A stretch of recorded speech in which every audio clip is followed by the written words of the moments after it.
خدایا شکرت که امروز روز منه و تو با نعمتهای خودت هر لحظه من رو شگفت زده می کنی. خدایا شکرت که امروز از در و دیوار و از زمین و آسمونت برام خیر و برکت و خوشی میباره. خدایا شکرت که تک تک ثانیه های امروزم رو به زیباترین و لذت بخشترین لحظات زندگیم تبدیل میکنی. خدایا شکرت که امروز روز معجزه هاست و من قرار کلی اتفاق خوب و مثبت رو تجربه کنم.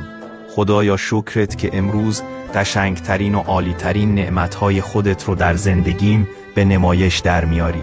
خدایا شکرت که امروز در بالاترین سطح ارتعاش و انرژی مثبت قرار دارم. خدایا شکرت که آدمهای خوب، مهربون و الهام بخش رو امروز سر راهم قرار میدی. خدایا شکرت که حتی قبل از اینکه دعا کنم تو داری جواب